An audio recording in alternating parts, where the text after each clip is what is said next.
Una llamada inusual. Al otro lado de la línea, un joven de voz nerviosa explicó que un coche llevaba más de 20 minutos detenido en el borde de la gasolinera, con el motor encendido y las luces encendidas, pero sin señales de movimiento. Desde dentro. No se mueve, ni siquiera parpadea, murmuró Colby Mason, el empleado de turno, de apenas 22 años. Era un chico tranquilo, conocido por ser puntual y discreto. Esa noche, su atención al detalle cambió el rumbo de una historia. Minutos. Después, una patrulla llegó al lugar. El vehículo era un sedán plateado de última generación. Las luces traseras parpadeaban, el motor seguía encendido y las ventanas traseras estaban entreabiertas. Lo que llamó la atención de los oficiales fue el cristal del lado del conductor, estallado, con los pedazos de vidrio esparcidos fuera del auto. A través de ese hueco se podía ver a un hombre inclinado hacia el volante, inmóvil, con el rostro parcialmente oculto por la sombra del retrovisor. Uno de los policías golpeó suavemente la puerta, sin obtener respuesta. Entonces procedieron con precaución a abrirla. Al revisar los signos vitales, comprobaron que el hombre aún respiraba, aunque débilmente. Una ambulancia fue llamada de inmediato. En cuestión de minutos, lo trasladaron en estado crítico al Hospital Municipal de Red Pine. Su identificación estaba ausente. No llevaba cartera ni teléfono. Sin embargo, había un fajo de billetes intacto en la guantera. No parecía un robo, ni había señales de forcejeo dentro del vehículo. Horas más tarde, el hospital confirmó la identidad del paciente, Jackson Thorne, empresario local, dueño de una cadena de suministros de construcción, conocido también por su labor comunitaria y participación en causas sociales del condado. La noticia no llegó a la prensa, pero dentro del departamento de policía, el caso fue marcado con una bandera roja. Al día siguiente, el nombre de Violet Norton apareció sobre el escritorio del jefe de detectives. Con más de 15 años de experiencia y un historial de resolución impecable, Violet era la clase de profesional que evitaba las conjeturas apresuradas. Al revisar las fotos del lugar, algo no encajaba. Todo era demasiado limpio, demasiado controlado. No había sangre visible, ni desorden. Solo una presencia ausente y un silencio incómodo en el entorno.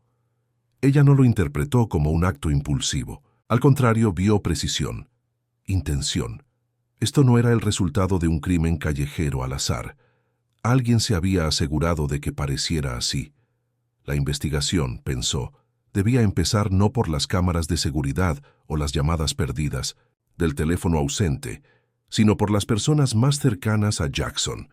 En su libreta escribió 3 nombres: Martha Thorne, Lucas Baker y Colby Mason, el primero por obvias razones, el segundo por cercanía empresarial, el tercero porque había sido el único testigo de algo que aún nadie lograba entender. Esa misma noche, mientras los médicos estabilizaban al paciente y los enfermeros tomaban nota de los primeros signos vitales, la puerta automática del hospital se abrió con un leve chirrido, y 2 figuras entraron con paso firme, pero sin urgencia, como si estuvieran cumpliendo con una rutina más que enfrentando una crisis. Era Martha Thorne, esposa de Jackson, acompañada por Lucas Baker, el antiguo socio de su marido. Ambos iban vestidos con colores oscuros, sobrios, sin señales visibles de angustia. En la recepción, Martha se acercó con voz serena y dijo que venían a ver a su esposo. Explicó que él volvía de una reunión en la zona industrial, donde solía manejar grandes sumas en efectivo. El recepcionista les indicó que esperaran unos minutos mientras se confirmaban los protocolos. Lucas se sentó en una de las sillas del pasillo y sacó su teléfono móvil. Durante los siguientes 20 minutos no despegó la vista de la pantalla, ignorando por completo lo que sucedía a su alrededor. Martha, por su parte, se mantenía de pie, con las manos entrelazadas, mirando fijamente hacia la puerta doble del área de cuidados intensivos. Cuando finalmente le dieron permiso para entrar unos minutos, caminó con pasos controlados hasta la habitación donde Jackson yacía inmóvil. Detrás del vidrio de observación, La detective Violet Norton observaba todo sin emitir juicio. Marta se acercó a la cama. Tomó la mano de su esposo, sin decir palabra, sin siquiera mirarlo al rostro. Sus dedos se cerraron alrededor de los de Jackson con una delicadeza tan medida que parecía más una formalidad que un gesto de afecto. Los segundos pasaban lentos. No hubo lágrimas, ni susurros, ni caricias en la frente. Solo un silencio helado, como si ambos estuvieran separados por algo más que la enfermedad. Al salir, Marta pasó junto a Lucas sin decirle nada. Él la siguió sin levantar la vista. Cuando una enfermera se ofreció a ayudarlo con información, él sonrió brevemente, pero no hizo contacto visual. Norton lo registró mentalmente. Algo en su actitud era demasiado pulido, demasiado correcto, como si representara un papel aprendido. Esa misma madrugada, la detective activó su primer protocolo. Reconstrucción de movimientos, trazó un mapa con las ubicaciones conocidas de Jackson en las últimas 72 horas y solicitó registros de cámaras, tarjetas de crédito y posicionamiento por GPS de sus vehículos. Al mediodía siguiente, recibió el primer archivo relevante. Una cámara de tráfico ubicada a 6 calles de la gasolinera captó una figura encapuchada caminando hacia el sedán plateado a las 22:36. Los movimientos del desconocido eran precisos. Sin titubeos, se detuvo frente al vidrio del conductor. Levantó un brazo con un gesto firme. Algo ocurrió en segundos, y luego se alejó sin mirar atrás, sin correr, sin esconderse. La grabación terminaba ahí sin mostrar el rostro. Pero Norton no se enfocó en el rostro, sino en los detalles. Postura recta, forma de andar, coordinación. Era alguien con entrenamiento. No un adicto desesperado ni un ladrón improvisado, y lo más inquietante, la grabación había sido editada, los cuadros entre las 22:30 y 22:35 habían sido borrados, pero los técnicos lograron recuperar parte del metraje, lo justo para confirmar lo que Violet ya intuía.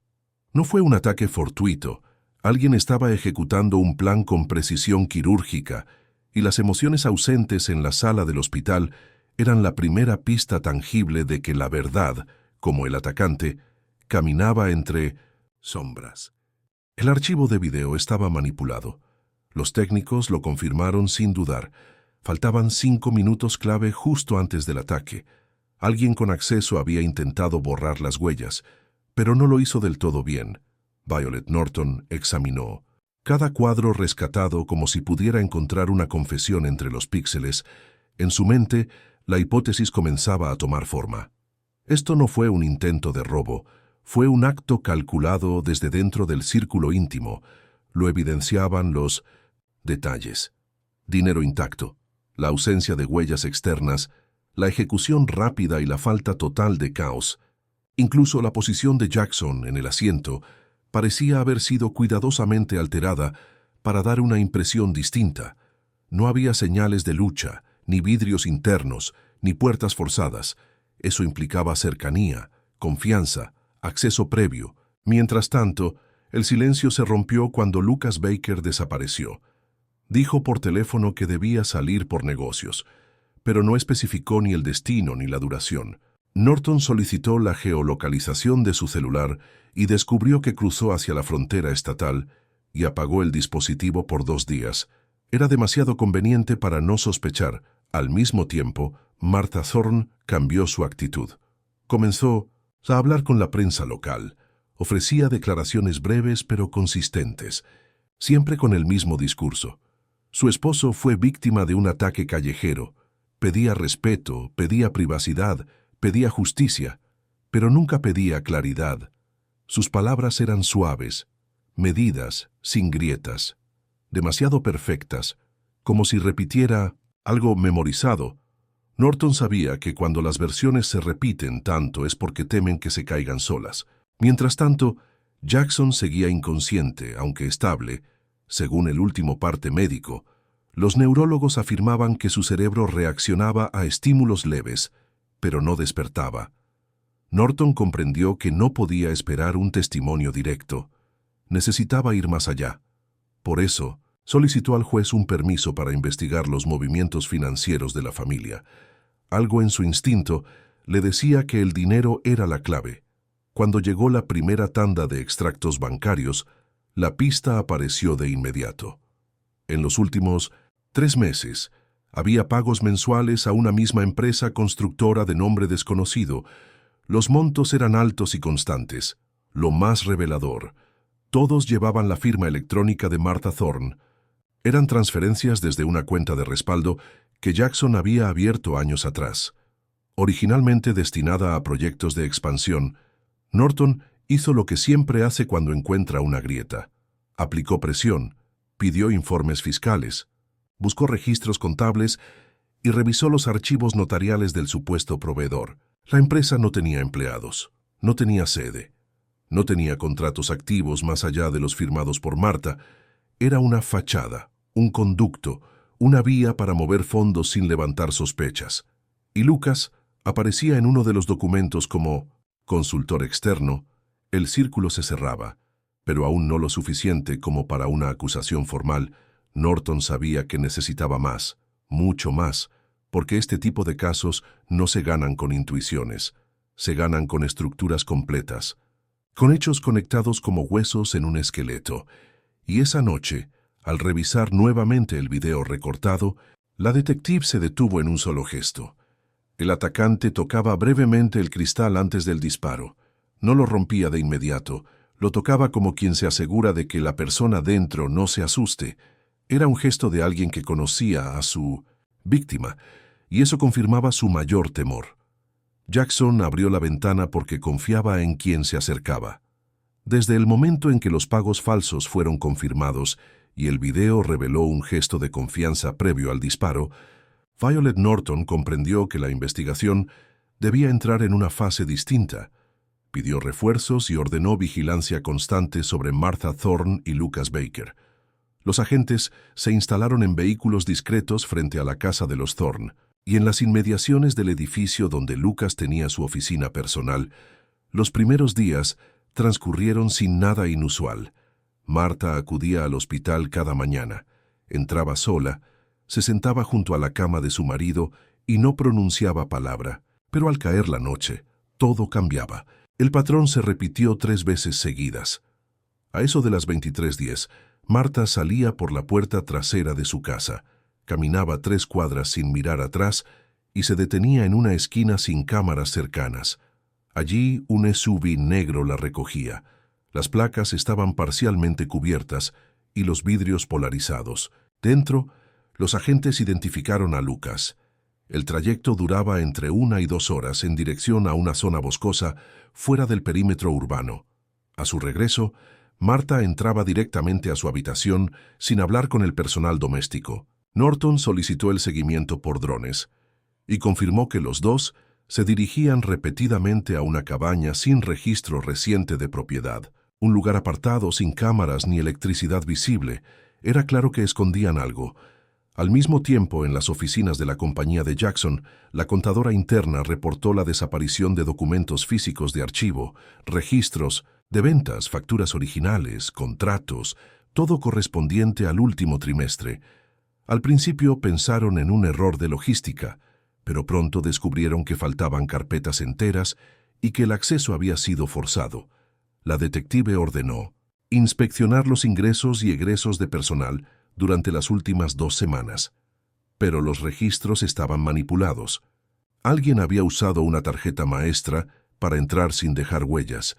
Mientras tanto, en el hospital, un nuevo incidente ocurrió en la madrugada del día 17.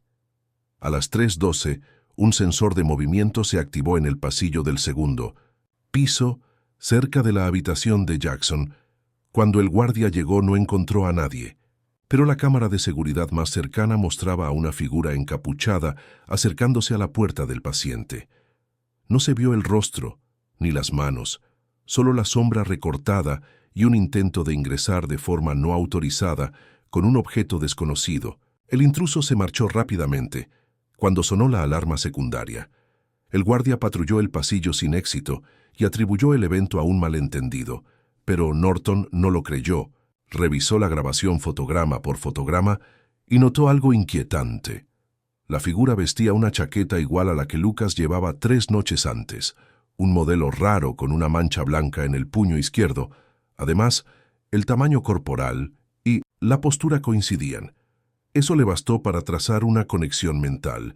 No solo querían que Jackson no hablara, estaban desesperados porque no despertara. Era un intento por asegurarse de que el silencio se mantuviera. Y cuando alguien intenta apagar una verdad dormida, es porque sabe que al despertar, esa verdad podría destruirlo todo. La tarde del 16 de noviembre, cuando la rutina del hospital parecía mantenerse estable y el pasillo de la habitación 204 permanecía en calma, una enfermera notó algo diferente al entrar para medir los signos vitales de Jackson Thorne. Sus pupilas reaccionaron levemente a la luz, sus dedos se movieron en un reflejo involuntario, pero suficiente para que el equipo médico confirmara lo que nadie se atrevía a esperar. Estaba despertando, aún sin hablar, aún sin comprender del todo el entorno, pero sus ojos seguían los movimientos, respondía con leves parpadeos y parecía consciente del dolor en el pecho. Violet Norton, al enterarse, corrió al hospital sin esperar refuerzos. Llevaba consigo un pequeño bloc de notas y un bolígrafo. Cuando la enfermera se lo permitió, se acercó a la cama y con voz suave le explicó a Jackson quién era. Le pidió que, si entendía lo que decía, intentara escribir algo. Cualquier cosa. Jackson, con la mano temblorosa y los ojos aún perdidos entre la luz y la sombra, trazó en el papel solo 2 letras, torcidas, temblorosas, pero inequívocas. LB. Violet no necesitó más para acelerar el proceso. Esos 2 caracteres eran suficientes para solicitar una orden de registro urgente contra Lucas Baker. Los agentes no tardaron en irrumpir en la casa del socio. Registraron la oficina, el garaje, la habitación, pero fue en el sótano donde encontraron lo más revelador: una máquina aún encendida, con restos de papeles recientemente destruidos. Algunos llevaban firmas incompletas, pero en 2 de ellos se alcanzaban a leer fragmentos del nombre de Martha Thorne. Los técnicos recogieron cada pedazo como si fuera oro. Mientras tanto, en Mindovin, la sede principal de la empresa de Jackson, los peritos forenses recuperaban el disco duro de una computadora que Lucas había usado esporádicamente. No estaba conectada a la red principal, y eso ya era sospechoso. Al revisar el contenido, hallaron archivos duplicados, registros de movimientos financieros que no aparecían en la contabilidad oficial, todos vinculados a la misma empresa fantasma a la que Martha enviaba los pagos. Norton sintió cómo cada pieza comenzaba a encajar, pero aún necesitaba proteger la única voz que podría confirmarlo todo, la de Jackson. Esa misma madrugada, a las 2:44, la alarma de la habitación volvió a activarse, esta vez por una apertura forzada. El guardia llegó antes de que el intruso lograra entrar. Encontró la puerta entreabierta y una sensación de presencia reciente. En el suelo, una sola evidencia: un guante de látex negro abandonado a medio camino del intento. Los forenses lo analizaron de inmediato y al día siguiente llegó la confirmación que lo cambiaría todo. Había ADN dentro del guante y coincidía con el perfil genético de Lucas Baker. Violet no sonrió, no celebró. Solo bajó la vista y pidió una patrulla para detenerlo cuanto antes, porque cuando alguien lo intenta más de una vez, es porque no busca ocultarse, sino evitar que algo salga a la luz. El análisis del guante no dejó espacio para la duda. El ADN pertenecía a Lucas Baker y la orden de detención fue emitida antes del amanecer. Los agentes lo encontraron en su casa, en bata de dormir, con la cafetera encendida y el móvil desbloqueado. Sobre la mesa, no puso resistencia, no dijo una palabra, solo levantó las manos lentamente y preguntó si podía cambiarse los zapatos. Mientras lo trasladaban a la comisaría, un equipo de inspección revisaba su vehículo, un sedán oscuro con olor a ambientador barato. En el maletero hallaron una caja metálica con doble fondo. Dentro había un revólver sin número de serie, un plano dibujado a mano del hospital municipal y una hoja con información delicada sobre movimientos internos y accesos restringidos del lugar. Cada línea escrita con una letra meticulosa, casi enfermiza, en paralelo. Martha Thorne fue citada a declarar, pero antes de llegar al juzgado, publicó un comunicado afirmando que desconocía completamente las acciones de Lucas, que estaba devastada y que amaba a su esposo con todo su ser. Violet Norton ya no se dejaba engañar por palabras medidas ni por frases escritas por abogados. Mientras los fiscales analizaban la evidencia, un técnico revisó el portátil personal de Martha, el cual había sido entregado voluntariamente por ella misma como muestra de transparencia. Dentro, en una carpeta oculta con nombre falso, encontraron capturas de pantalla de transferencias bancarias, un archivo de texto titulado Plan B y decenas de mensajes intercambiados con Lucas bajo seudónimos. El lenguaje era claro.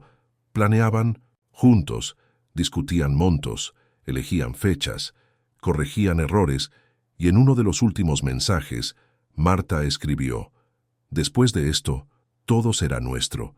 Nadie podrá quitárnoslo». Norton tomó esa línea como el clavo final. Ese mismo día, con la firma del juez, Martha fue arrestada mientras salía del hospital. Intentó llorar, intentó tambalearse, pero no logró convencer a nadie. Jackson, al enterarse, pidió ver a Violet, aún débil, aún limitado. Pronunció su primera palabra desde el ataque, una sola: ellos. La detective le ofreció el bloc de notas nuevamente, pero esta vez él negó con la cabeza. Sus ojos lo decían todo.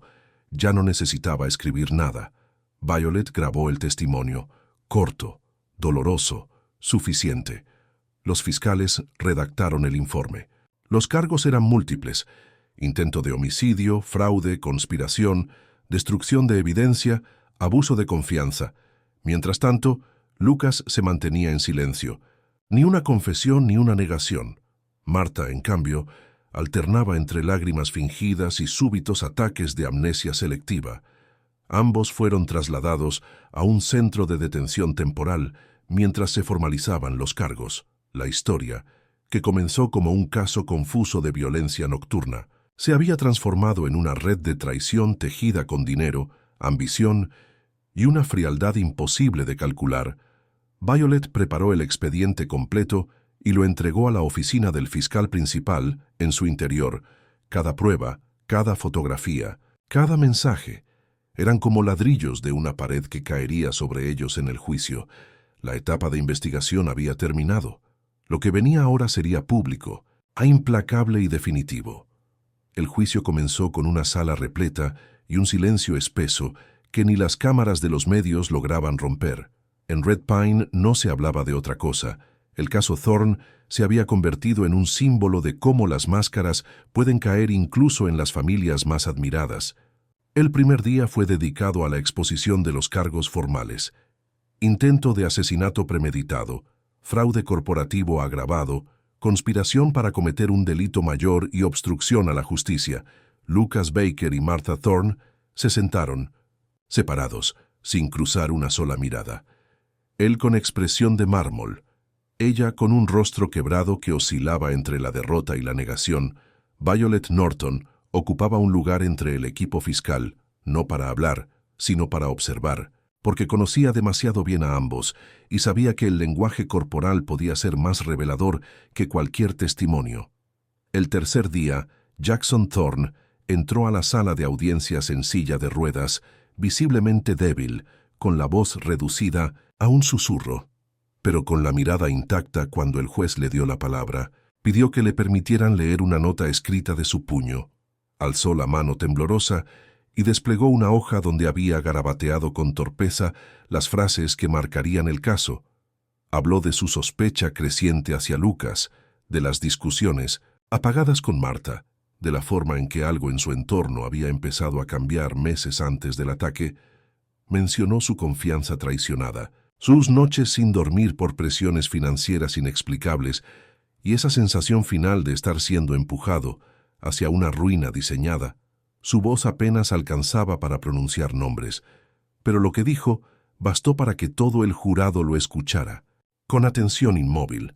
Luego alzó la hoja con las letras LB subrayadas en rojo, Como una declaración final que no necesitaba defensa, la Fiscalía presentó los videos de vigilancia, las grabaciones de audio del interrogatorio de Lucas, los peritajes del revólver y las capturas de pantalla de los chats secretos. Mostraron el guante con ADN, los extractos bancarios y los documentos triturados. Los abogados defensores intentaron sembrar dudas. Hablaron de estrés emocional, de una crisis matrimonial, de manipulación mutua y hasta de un supuesto trastorno psicológico compartido. Pero sus argumentos se deshacían ante la contundencia de las pruebas. Cuando Marta fue llamada a declarar, su voz apenas era audible. Dijo que todo fue un malentendido, que jamás quiso dañar a su esposo, que fue influenciada, que estaba rota. Pero cada palabra parecía más un ensayo mal ejecutado que una confesión sincera. Lucas, por su parte, se negó a subir al estrado. Su abogado habló por él, alegando que no estaba en condiciones emocionales de testificar. El jurado deliberó durante 2 días enteros y el 10º día del juicio, cuando todos contenían el aliento, el veredicto fue leído con solemnidad. Culpables en todos los cargos. Lucas Baker fue condenado a 31 años de prisión sin posibilidad de reducción. Martha Thorne recibió una sentencia de 23 años. Ninguno reaccionó, ninguno habló. Simplemente fueron escoltados fuera de la sala bajo una lluvia de flashes. Jackson no pronunció palabra.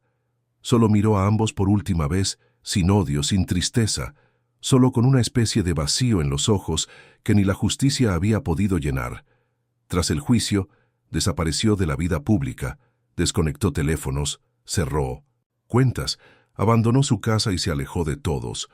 Violet Norton cerró el expediente con la firma de siempre, pero algo en su interior le susurraba que aunque la verdad salió a la luz, la historia no había terminado.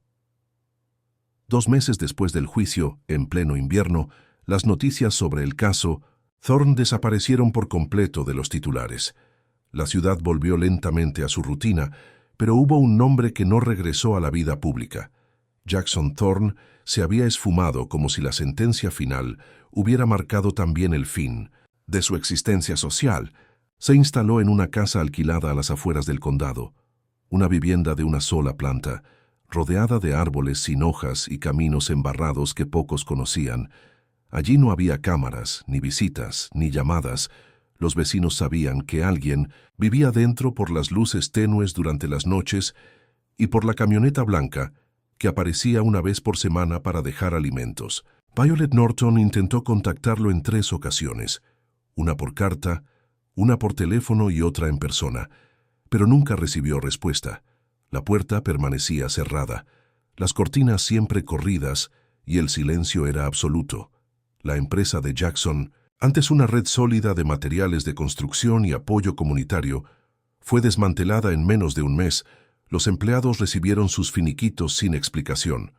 Los locales se vendieron por separado y el fondo benéfico que él había financiado durante años fue cancelado sin aviso previo. Nadie sabía con certeza qué parte de su decisión fue dolor, qué parte fue agotamiento y qué parte simplemente una forma de borrar todo lo que alguna vez lo conectó con su antigua vida. Su casa familiar en el centro de Red Pine fue puesta en venta por una inmobiliaria externa y su contenido vaciado por una empresa de limpieza contratada desde otra ciudad. La detective Norton observaba desde la distancia, repasaba los documentos, los informes médicos y los recortes de prensa, pero sobre todo pensaba en esa mirada sin brillo que Jackson le dedicó en el juicio. No era la mirada de alguien aliviado por la justicia, era la de alguien que había perdido algo irrecuperable. El hospital donde estuvo internado envió durante semanas reportes automáticos sobre su salud, hasta que un día dejaron de llegar, no por muerte ni por alta médica, sino porque él había firmado su renuncia a todo tratamiento y se negó a seguir con revisiones. Los médicos informaron que había dejado de tomar sus medicamentos, que comía lo justo para no desmayarse y que no emitía una sola palabra desde hacía semanas.